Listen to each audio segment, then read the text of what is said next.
welcome to Mental Health Uncut, London Trusted Therapy's brand new YouTube series where we have honest, unfiltered conversations about the mental health topics that matter to you.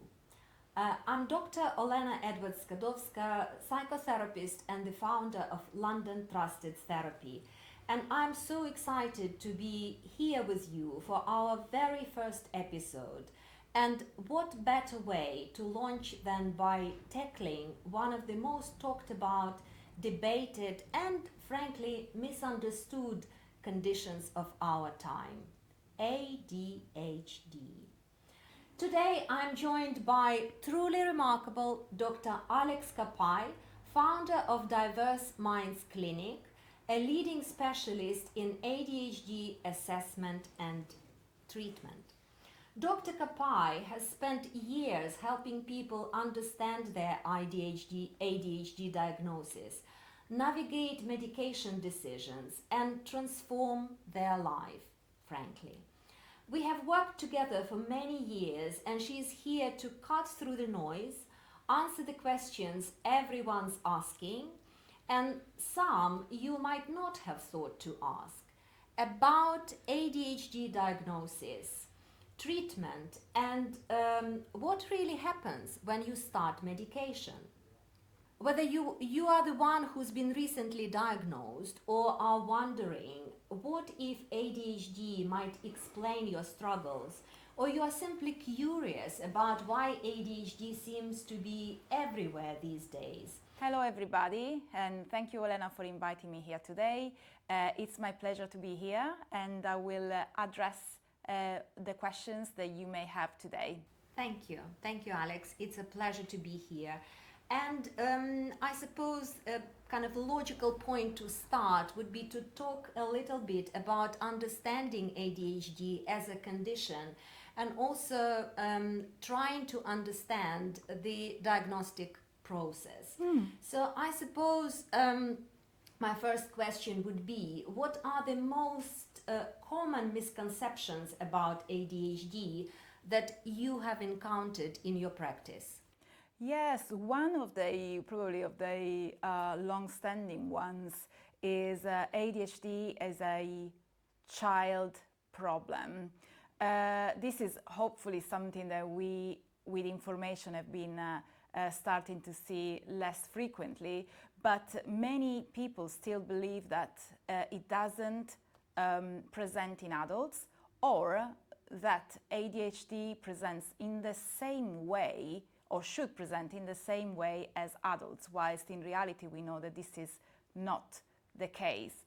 Another one that I really find probably very important nowadays is the impact of social media on our language. So, for example, one of the things of the misconception is, oh, everybody is a little bit ADHD. Indeed. And yes. I hear that quite a lot, actually. Yes. I'm not necessarily from patients, but you can hear it from family, from friends, and that could be, it's a big misconception and also very damaging, really. It's incredibly invalidating for those who have ADHD and who have been diagnosed with ADHD, because in fact what it does, it casualizes this condition, and in a way, you may not like the word, but invalidates their struggles.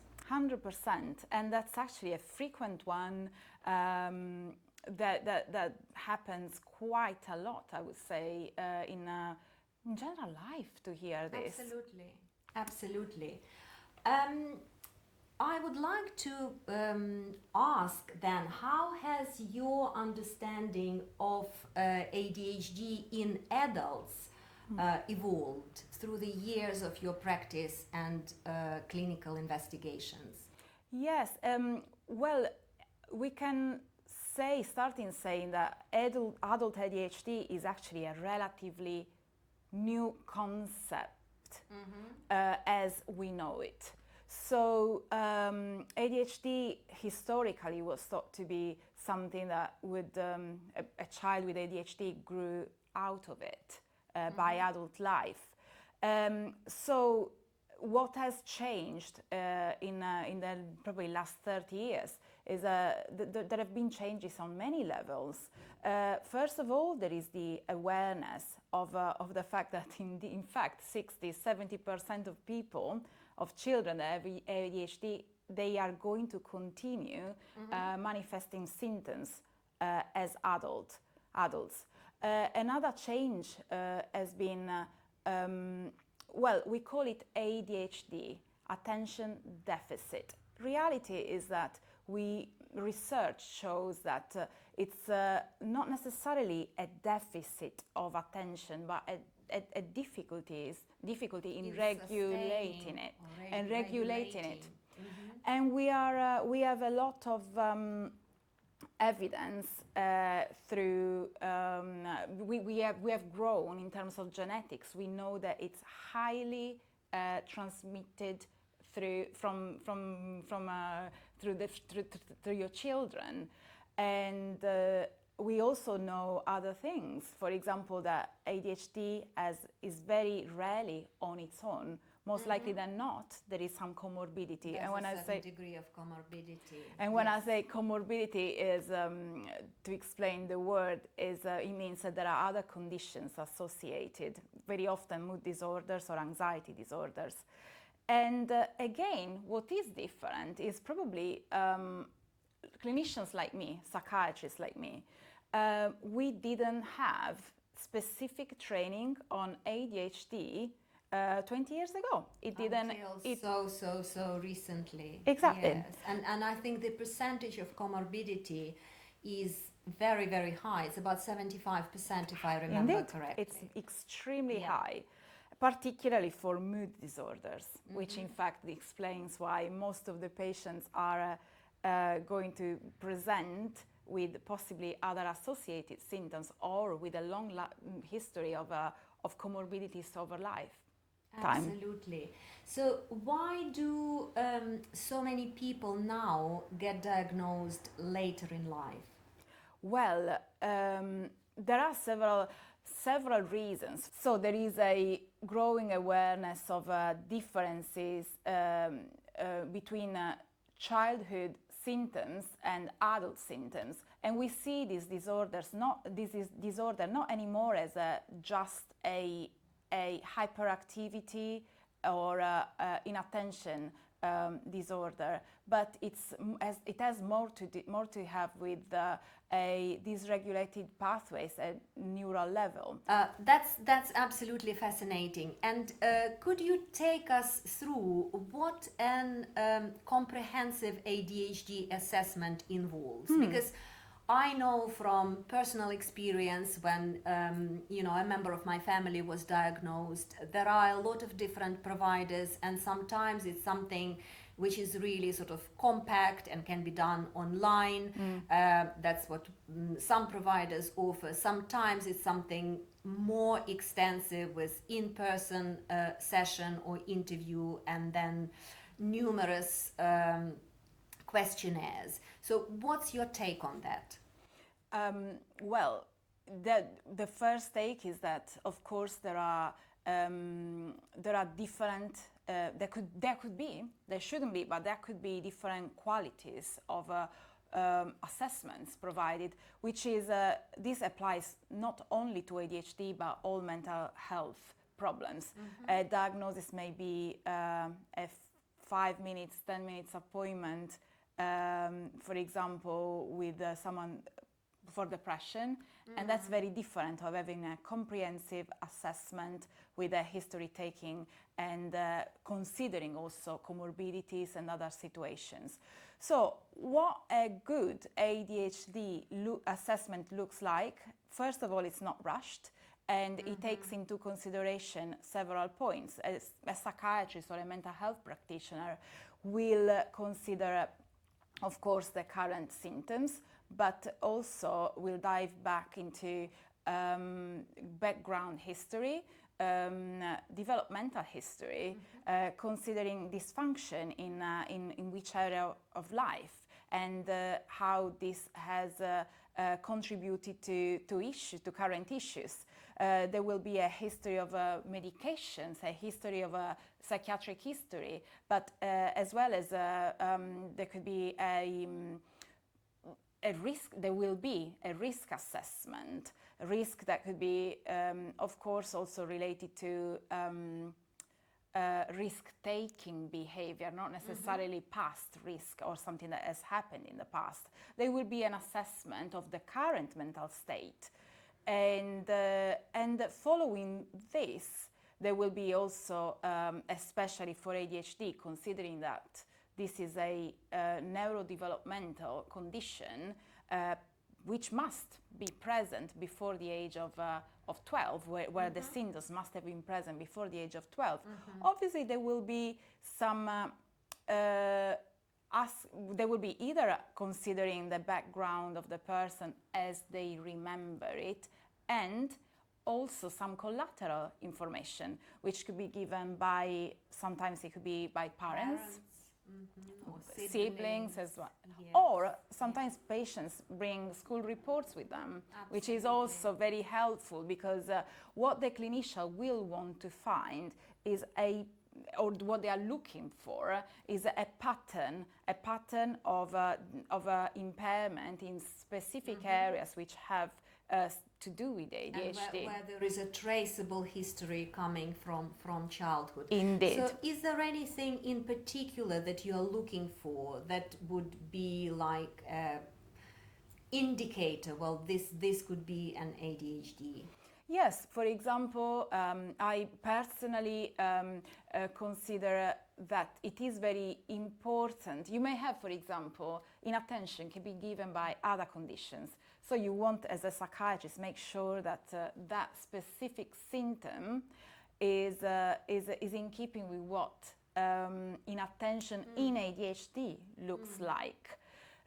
So you will be screening for other conditions, and you will ask some specific. The best way, in my view, to do it is ask very concrete, very practical examples where the person has the opportunity to discuss. Because in my view, I know that we also discuss ADHD is probably overdiagnosed. In my view, people don't come to the attention of a clinician because they want to be diagnosed or one or another condition. They may identify in ADHD because they have seen it online, but reality is that may come as well, that there could be some sort of symptom that is disturbing them, and they may misinterpret it. So the best thing to do would be, in this case, a clinician would help redefine the struggles and try to... Yeah, and if necessary, reassure for example, and assert, or on the other hand, equally reassure that it's not. And could be something else which requires a specific treatment, if that's the case. So how would you differentiate ADHD from conditions that look similar, like, for example, anxiety or autism or trauma? It was an interesting experience for us as a family when one of the family members was diagnosed. So we were asked, we were actually forewarned by the agency that did the diagnosis when we were told that, we may not reach the diagnosis because we would investigate whether there was a certain amount of trauma which could be masked or presented as ADHD symptoms. This is a very, very good question and very, very current. It's a very, very central, central issue that the clinicians will definitely think about and will take into consideration. Now, we need to consider that, again, also in this case, it is very important to consider which clinicians are going to have this assessment or to do this assessment. And clinicians normally, they will have experience in a broad variety or probably most mental health problems, and they will be able to distinguish between anxiety, for example, or symptoms of overwhelm, which are typical of anxiety, as compared to those to anxiety which is triggered by the overwhelm of ADHD. And again, ADHD itself can, and the subsequent frequent failures or inability to complete tasks or being successful in life could also trigger mood disorders as a consequence of the chronic failure that can happen. However, we also need to consider that not only ADHD can trigger other disorders, they can also coexist, which complicates things in terms of from a diagnostic point of view. But an experienced clinician will be able to ask questions and to attribute the specific symptoms to a specific disorders.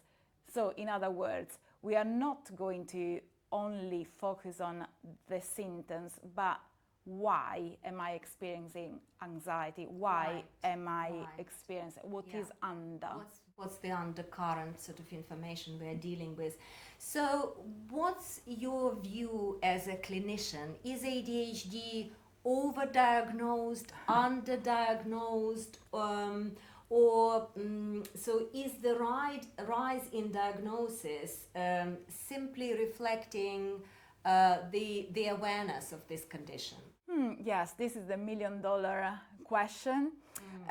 Reality is that the simple answer is ADHD may be there is a possibility of overdiagnosing in some contexts and in some specific pockets of society. But what we know from research and from evidence is that ADHD is overall widely underdiagnosed, particularly particularly in adults, women, and people of color as well. So we know that there are some specific categories of people that still are widely underdiagnosed. Thank you. Yeah.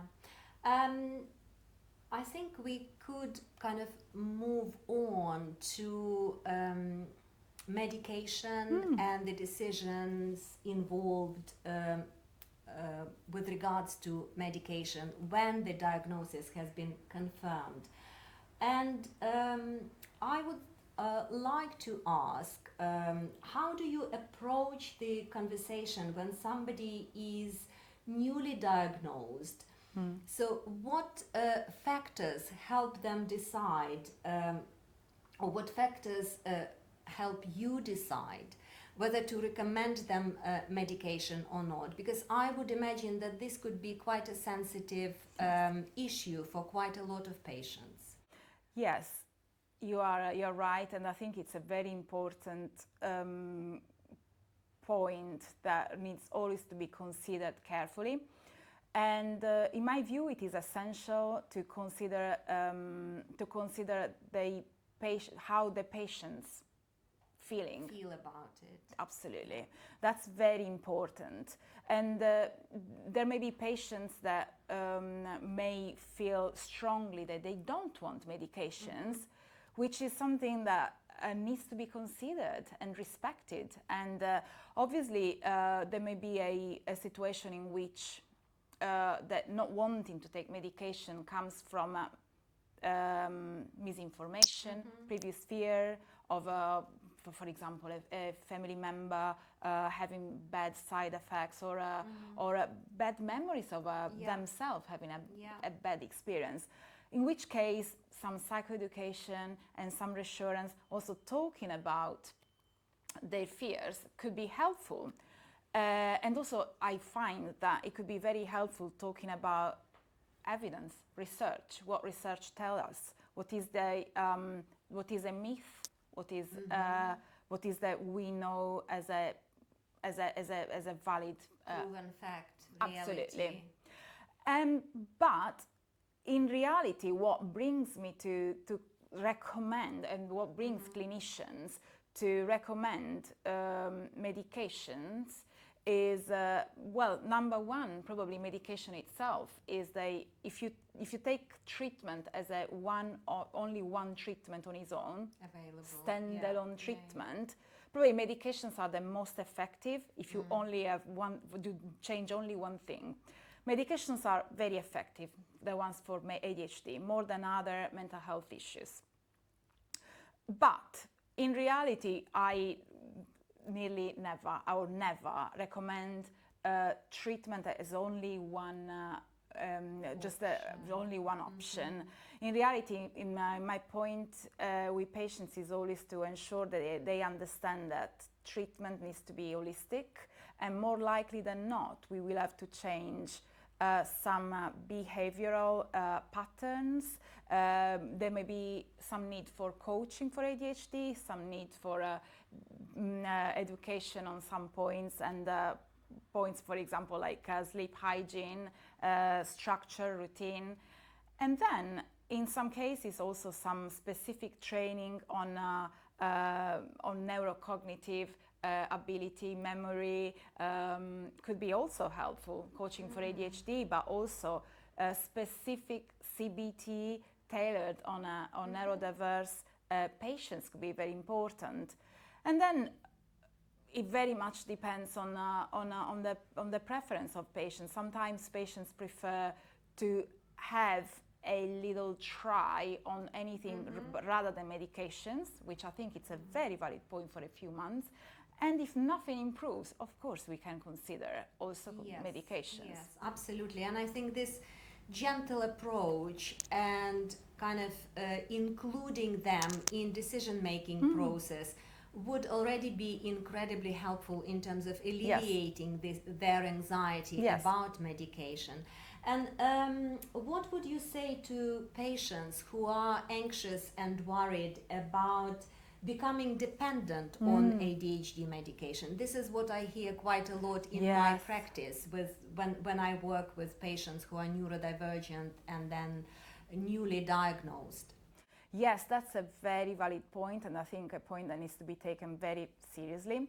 I also hear this as a fear from patients, and I think that the most valid, the most important thing to do is first of all to try and understand, because every fear of could be actually there could be some different issues underlying or so some different concerns. It's rooted in something else. Yes, absolutely. So probably I would validate the concerns and trying to understand more if this fear comes from misinformation or if it comes from experience of someone close and so on. And also I would bring to the attention, probably I would just discuss the evidence, what evidence tells us. I would think that one of the most important things is to consider what is addiction. So being addicted to a substance is taking the substance, even if we are aware of that it's harmful to us, it's creating more risk to us, but we are unable to stop. One other issue that we will want to describe is what is tolerance.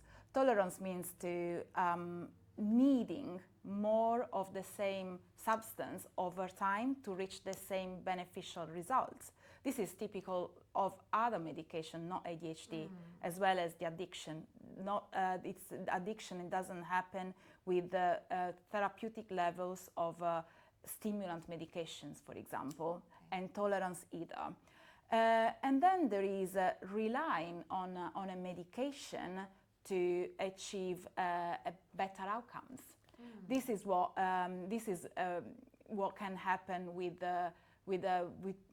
patients that have ADHD and take a medication. So they may be relying on ADHD medication to be able to function, to focus more, to start and complete tasks, and so on. This is different, but it's also what happens when you use glasses, isn't it? You rely on your glasses. It seems like it's not a straightforward. There is no straightforward answer. It's quite a complex issue to consider. But would you say that there are people for whom medication, for example, is not an ideal choice, and then what are the alternatives? Yes, there are some people that may not do well with medications. So first of all, we need to consider, as a doctor, we would consider any physical health problems which make the first line treatment for ADHD, which are stimulant medications, unusable. Why? Because they would increase, for example, cardiovascular problems or other issues. Again, there could be also some psychiatric diagnosis that could where we need to be very cautious. For example, untreated or unstable bipolar disorder would not do well with stimulant. Could be. Psychosis, for example, if it's untreated, and could be a contraindication. If a person had psychosis in the past and they've been stable, we could possibly try, but keeping a good eye on it. Other patients, other people that may not be the ideal candidate for stimulant medications could be the ones that have experienced a lot of side effects, that they tried, but they didn't do well because they couldn't tolerate medications because of side effects. And that's something, again, that needs to be considered. We can also consider non-stimulant medications, but they also may carry some side effects that are equally intolerable. And then again, I think it's very much, we talk about medication where all the other strategies and structures have been explored, I think so, and proven to to be as efficient. So I would also like to clarify, how does stimulant medication work for neurodivergent mind or ADHD mind as opposed to neurotypical mind? Well, the medications actually do the same. They work in the same way, so they act on the same area, and very simplistically, they increase the level of dopamine and noradrenaline in some areas of the brain, particularly the prefrontal cortex, which is related to common tasks like the capacity, the ability to focus, to start tasks, also the memory, executive function, as well as emotional regulation. So all these medications tend to improve, to increase the levels. But the neurotypical brain already starts with a standard normal dose of dopamine and noradrenaline. The ADHD, what medications do in an ADHD brain is that they don't give a kick or a high, but they just normalize. And in fact, patients with ADHD report that they feel calmer. They finally can think more clearly. They have one thought at the time. So that clutter in their brain just quietens down, and they're able to focus better, to concentrate, to have a better sense of time, this whole time blindness. But if you were a neurotypical, that increase in dopamine would do the contrary. You will feel like jittery, probably in a paradoxical way. You feel unable to sit still and on the go, probably thinking too much and talking faster, and that wouldn't be ideal in terms of... Absolutely. I think it just proves how important it is, and actually what a huge responsibility it is for a psychiatrist to diagnose this condition and to prescribe correctly and responsibly. Yes. If we could just touch base with the titration process, and can you please explain titration process in simple terms? So what exactly are you trying to achieve with that? Yes, in very simple terms, titration means basically building up, dosing the level of the medication, so find the minimum dose that with the best results, Right. that gives the minimum possible side effects but the best positive effects. Outcome. Yes. Yeah. And the way it works, obviously, it's sometimes can be, which is normal, can be a trial and error. An error process. It can happen because, unfortunately, we still don't have some tests that tell us, looking at a person, that they are going to respond well and they are not going to have medication problems or side effects. Yeah. So sometimes we will have to try, and what happens during the titration is that the patient will see regularly the psychiatrist, and the psychiatrist will check for side effects, for which can be cardiovascular problems. There will be an attention to sleep patterns, but also eating patterns if there is a change in appetite, and most importantly, any improvement with of the ADHD symptoms. Like sleep. Also like concentration, understanding if are they making any difference. My experience is that it does help during titration if patients make a diary of they may come with 15 different symptoms. I don't think it's realistic to consider to all cover all of that. Yes. It's not a realistic goal, absolutely. so it's also the role of the psychiatrist to consider and to help the patient consider which are the most challenging and the ones that really are debilitating for you. Exactly. Could be 4, 5 symptoms, and trying to track the improvement or not improvement of them over time. Over the period of time. Yes, no, thank you very much for explaining the titration journey in such accessible and simple terms. So I would also like to ask, how long does it take to find the right medication? Because with ADHD there are different types, and obviously the right dose. I suppose partially that's the whole point of titration, isn't it? Trial and error over a period of time. Is there anything else to that? Yes. In reality, it could be as quick as a couple of months, 2-3 months. Or even quicker if a person is perfectly happy with a lower dose. Yes. It can be absolutely very quick because the effect of stimulant medications can be immediate. You take the tablet, you have an immediate effect. We need to consider there are some immediate effects, which is the ability I can, if I want to, focus, which is not necessarily I will focus on anything. It's just an option. But there are also long-lasting effects. So if a person starts being more organized, that will impact. But you need to give a few months on their self-esteem and ability to feel a sense of self-worth as well.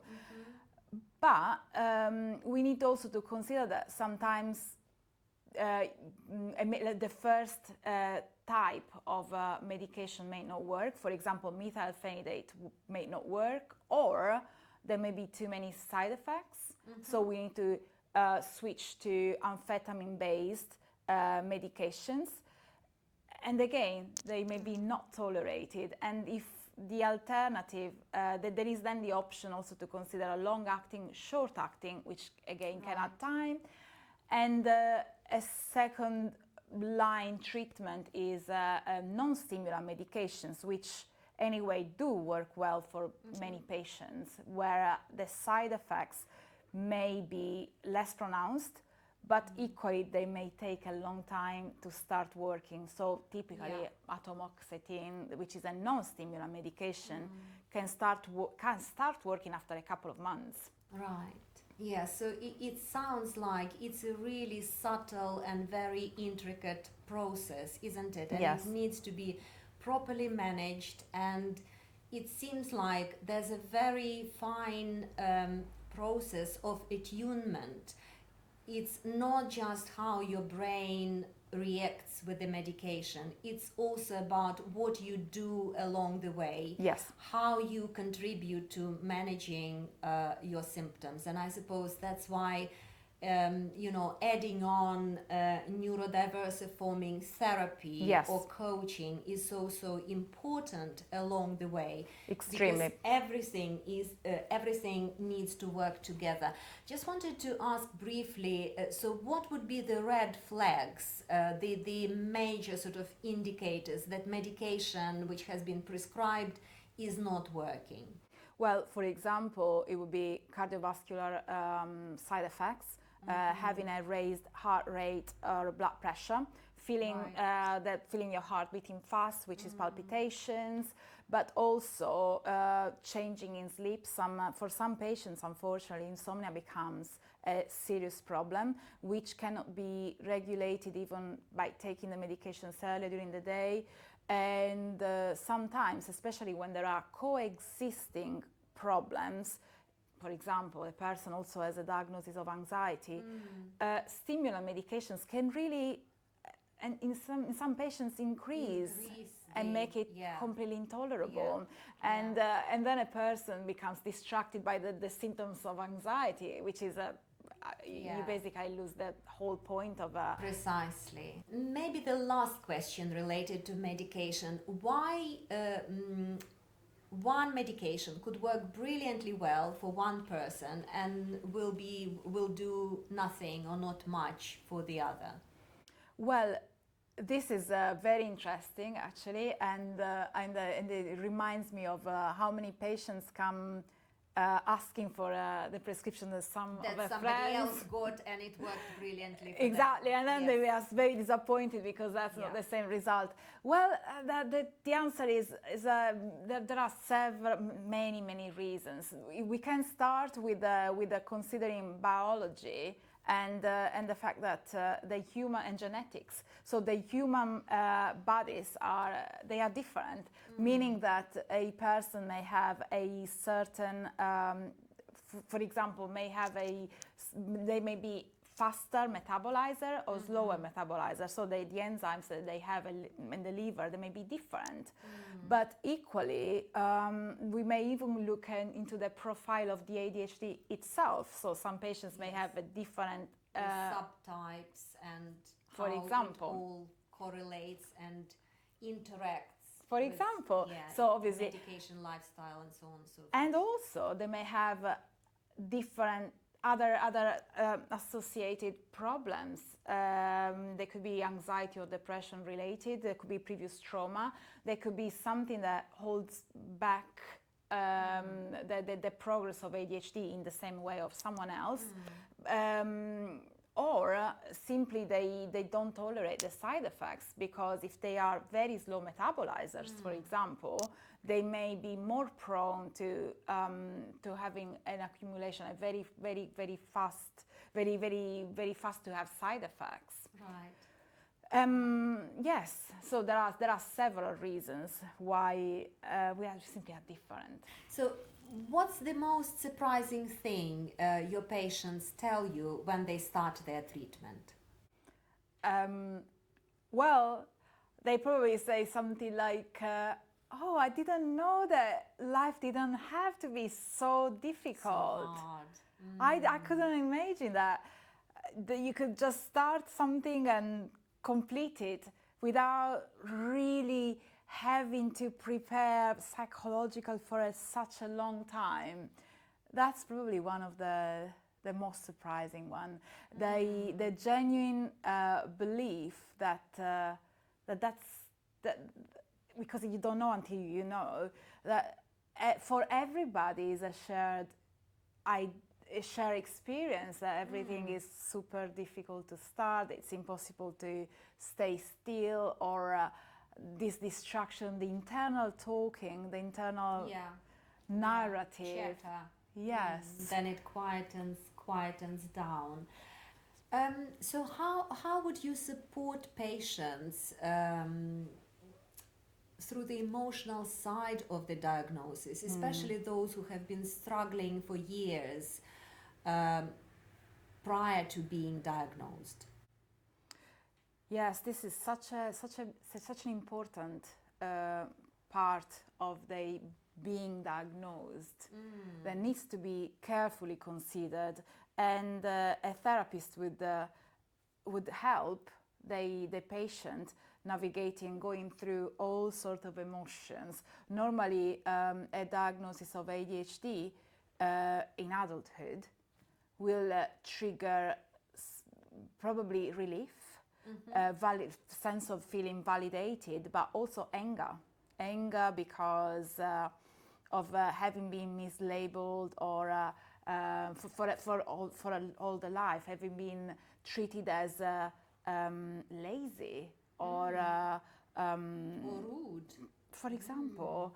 And also all of these emotions are very likely going to happen. It's important for a clinician, for a psychiatrist, to go through the feelings and help the patient make sense of them. Also stabilizing the emotions themselves as they happen, validating and recognizing them, but in a way that will enable also the patient to move forward towards then a treatment plan. Yes, and from therapeutic perspective, to move forward with a renewed sense of self-worth, which is so important. It and could be so confusing. Yes, no, absolutely. Who am I now? Absolutely. So what advice would you give to someone who suspects that they might have ADHD but wouldn't know where to start? First of all, probably familiarize with the diagnosis itself. You could read about ADHD and what symptoms they may be. In adulthood, though, so it's very important that we don't confuse the children presentation with what happens in adulthood, which is more internalized often, and it may appear as a burnout, continuous burnout, and cycles of burnout and anxiety and depression. So familiarize a bit. Possibly there are some channels like this one, for example, on YouTube that can be at times educational. Social media, there are many problems with social media that I can easily identify, but in some ways there is also some good in terms of helping you recognize something that is a shared experience. And following which, it is important to look into a recognized service which is able to offer a good care, good assessment, but good aftercare as well, considering that there will be very likely a plan if it's a good treatment assessment. And yes, an assessment should be given by a recognized and registered professional, and there should be also the expectation of a reasonable amount of time that the clinician dedicates to the assessment. So to go with the first thing that we discussed, yes, actually the amount of time. Normally an ADHD assessment should take between at least 1 hour to 3 hours. So the very minimum, you cannot have a 20 minutes assessment or skip some part of it. I think by now everyone understands that. I think it's also worth addressing skepticism around ADHD. There's a, as we were discussing earlier, when we started this conversation, there's a narrative in the society that everybody has ADHD now, or that normal human struggles are being medicalized and pathologized. How would you respond to this kind of criticism? Well, of course, this is one of the, we said it's one of the myths, of the most damaging myths in ADHD, on the ADHD narrative. It is, there is a risk that social media could pathologize some normal behaviors.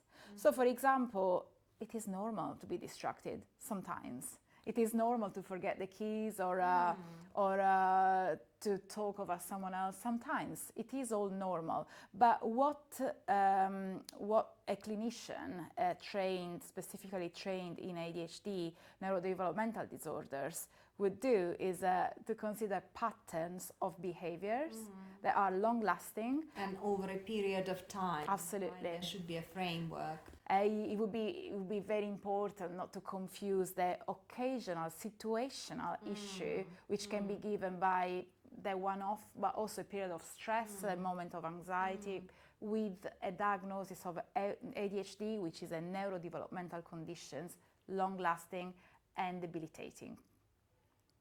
Yes. Social media is full of people self-diagnosing with ADHD, and obviously they would go then even further, and they would be giving a lot of advice on Instagram, Facebook, and TikTok. Is there a risk that normal variation in attention and focus is being pathologized? I think this is quite similar to what we've just discussed, and obviously all this is being fueled by intense attention and interest in ADHD as a neurodevelopmental condition.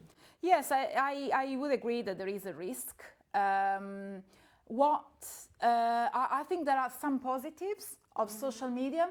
So the fact that social media and the publicity is simply on ADHD is simply exposing an area and of people, a big group of people that did have ADHD. They've always said it simply since times immemorial, but simply they were not recognized. They were not recognized and diagnosed. Yes, but I would also say that possibly social media are very good because they are very relatable, isn't it? We all, oh yeah, that's a bit me. That's I have this. Yeah. Oh, maybe it's like going back to everybody's a little bit ADHD, but maybe they are less thorough. It's difficult to have the precision and the scientific evidence on social media. Normally, what happens on social media is that the creators would generalize and make a simple assumptions, like distraction equals ADHD. No, it doesn't. It doesn't. No, agreed. And some critics argue that ADHD is some kind of construct invented by pharmaceutical companies. So what would be your response to that? Well, reality, pharmaceutical companies are more recent than ADHD.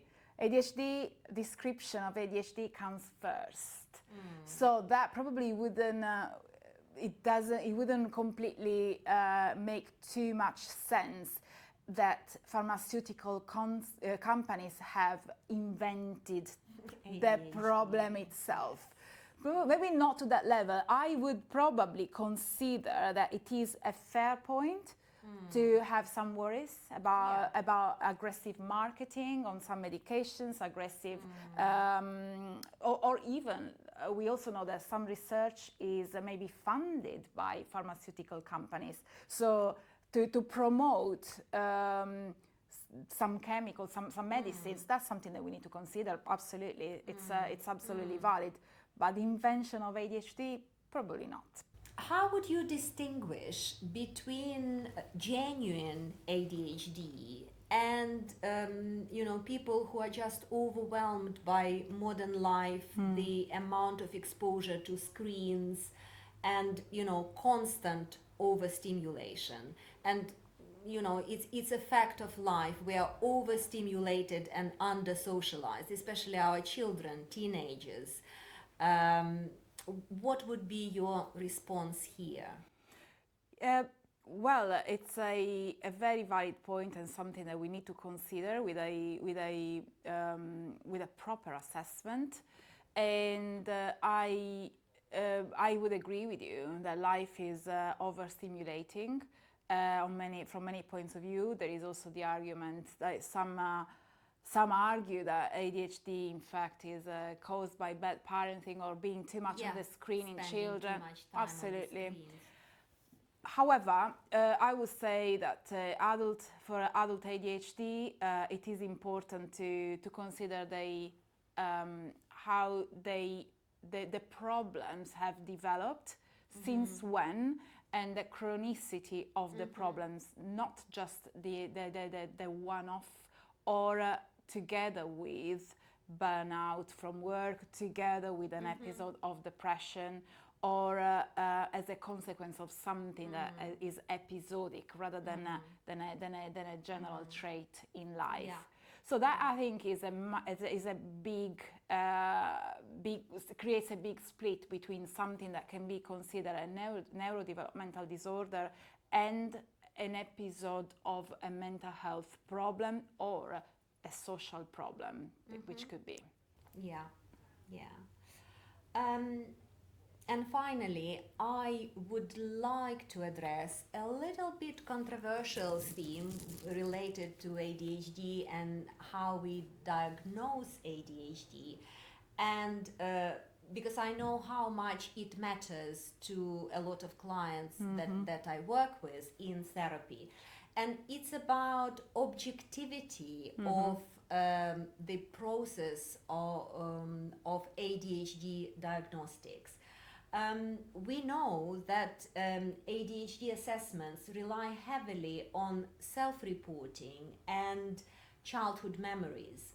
How reliable is this? And especially for adults who may not remember their childhood clearly, or being reliant on parental memories of what their child was like. How sort of unbiased these methods and tools are, especially, for example, when some parents may experience a sense of guilt. My 35-year-old child wanted to be tested for ADHD, and they think they do have ADHD, and their therapist thinks that they have ADHD, but I'm their mom and dad, and how come I didn't notice back then and I didn't refer them? So how objective will they be when they fill out those forms? And that's what I, as a therapist who puts people forward for, who makes referrals, that's what kind of I'm grappling with. Yes, now that you say that, in reality, evidence, research shows that the collateral reports from parents, they are not always reliable. Not at all. Which wouldn't surprise me as a therapist who has worked with a lot of clients being diagnosed or misdiagnosed with ADHD. But we can also think about why. Number one is that we do see things in life based on the lenses that we use, isn't it? So if parents so this means that different cultures will worry differently about mental health issues, any mental health issue. That's number one. Then we need to consider that, as we said initially, ADHD, we are now recognize ADHD, but because we are looking for it. Precisely. Before we did Precisely. not, but same was for teachers at school, parents. If as a parent you could do your best, thinking that you need to actually tell your child, you need to make to make a bigger effort. You Precisely. need to Work sit harder. down longer, work hard. Yes. You are being lazy. Yeah. That's a normal narrative that was normalized and normal in reality until probably the 80s, where we started thinking slightly differently. So all of I this would even is say the 90s. possibly, yes, possibly. You're absolutely right. It's only in the 2000s, in fact, that we are talking about adult ADHD. But all considered, your question was about how do we do, considering that there is quite a lot of possible bias, both self-reported or reported from collateral. Well, psychiatrists are expect that there's going to be some incongruency in the report of symptoms, and they are trained to consider everything that I've just said, and yes, there is also that we also need to consider that some people do not have parents that can report on symptoms. Exactly. They may not be school reports because simply they come from a different country or they just don't have them anymore. And or, for example, when parental memories differ greatly 100%. from the memories of a child, or It if does an happen. adult child doesn't have any memories They do. of childhood. All of this happens like routinely in my practice. Reality is that what a psychiatrist is going to look into is not necessarily the memories of childhood, but the sense. It's more likely than not that patients will have some memory of how we felt like going to school. How, of course, there will be some, we will try to get as much collateral information as possible and trying to also have some evidence. However, not remembering specific examples of the age of 7 would not invalidate the current symptoms, especially because evidence also shows that current symptoms, the patient is the best to be able to explain symptoms and to report on symptoms which may, for example, have been masked. For example. Precisely. But what if patients' sense of, what they are describing is not matched or is not corroborated by the inquiries which were made or the forms which were filled out by the parents, and then a psychiatrist is not able to reach a diagnosis? From my therapist's point of view, this is a very difficult situation for the patients, because they've been let down so many times being undiagnosed, and then they would have the same experience with their psychiatrist. Not necessarily, though. Not necessarily. So, In my view, it shouldn't be this way. Right. In my view, we need to also, a psychiatrist also should be very aware of the family dynamics and the fact that memory is not necessarily the most reliable tool to 100%. rely on. And Right. so, in my view, a good report, a good assessment should not prioritize the one report from one parent, for example, Right. over everything else. Right. Because we are going to have reports. We can have reports from school, for example. We can have reports from the patient. We can have reports from another parent or a sibling or someone else that has known them for a long time as well. So, of course, there could be a situation in which we really are unsure, because also currently we may want to explain, we may be able to explain the current symptoms with something else.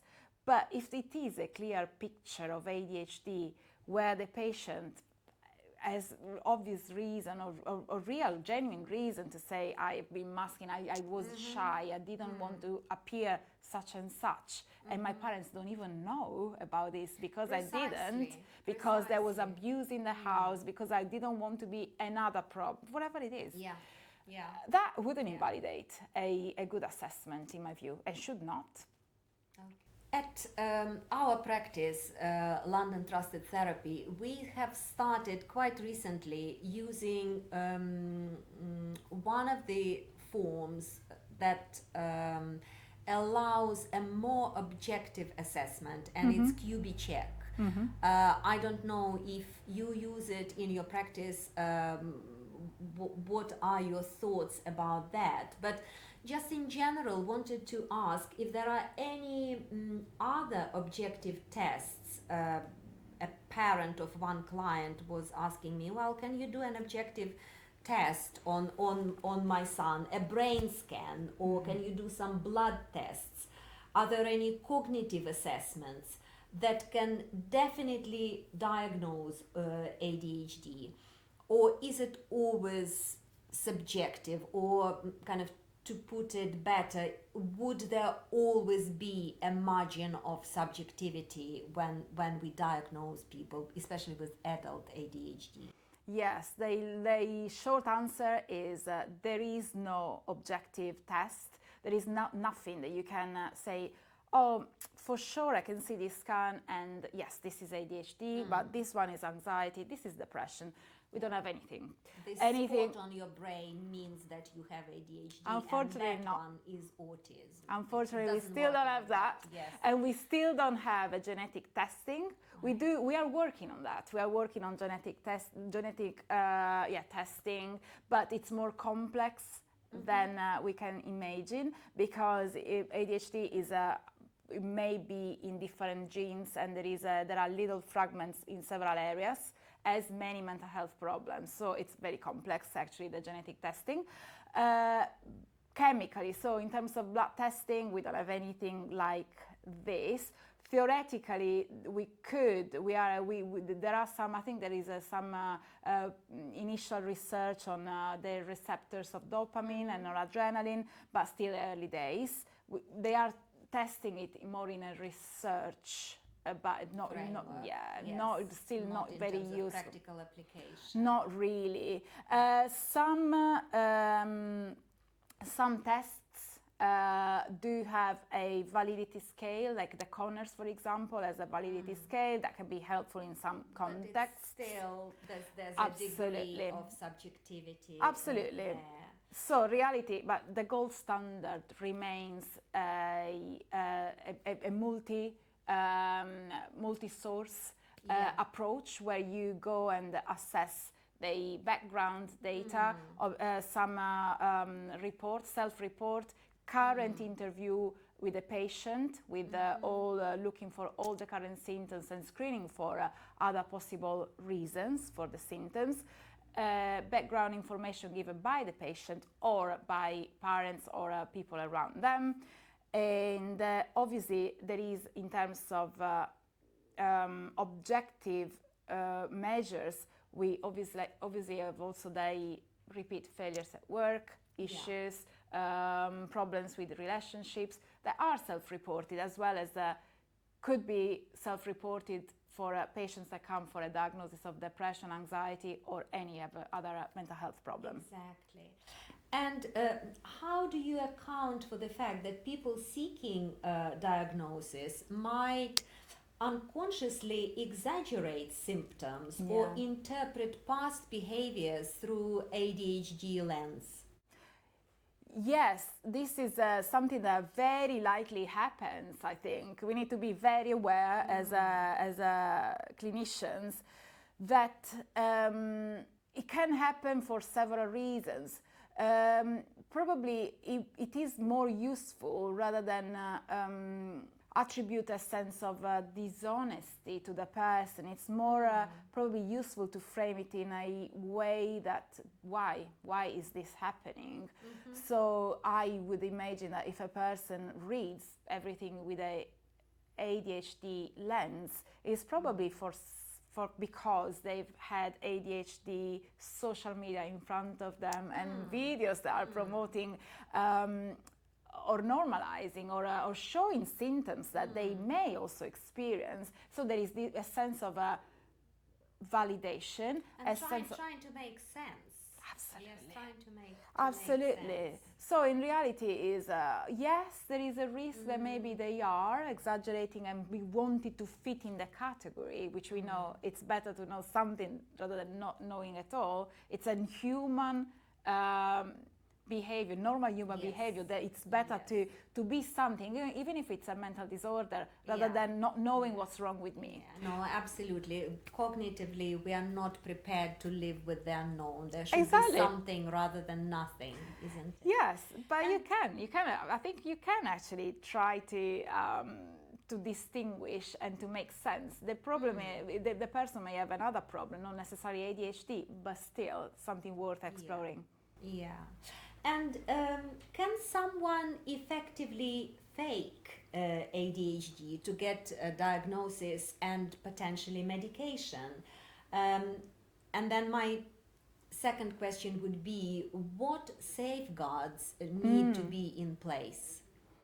Well, fake the symptoms to get diagnosed. Okay. Yeah. Well, I would say that again, because if there is a rigorous assessment, it can be tricky to fake. Technically, everything is possible, but it is a bit tricky if you have a rigorous assessment to provide examples, to provide several examples of what they mean with a symptom or another one in their life or in the past. And it is difficult also to meet all the criteria, because in reality it's not that easy to have a diagnosis of ADHD. There needs to be a time frame that needs to be respected. There needs to be a number of symptoms of hyperactivity or inattention. There needs to be impairment in several areas of life, not just in one. And as we said, because essentially it's a disability, yes, isn't it? And yes. And for the medications, of course, the first-line treatment are stimulant and stimulant medications, which are controlled drugs. And there are in place restrictions, or anyway safeguarding in that sense, where prescribers will always check for possible there will be a continuous check on improvement of symptoms and issues that can also potentially, if a person is faking ADHD, if it is to supply medications to others, that could be obviously it's a very serious problem. It's a serious offense. Well, it's been a long interview. It's been such a pleasure to have you with us. Thank you so much, Alex, for your time, for your knowledge that you've so generously shared with us. I hope, dear viewers, that you have enjoyed the interview. It's been informative and it has come from the heart. I can feel it because you care so deeply about people that you look after and work with. Thank you very much for seeing us, and until another time. Thank you. Thank you very much for inviting me, and thank you. Thank you.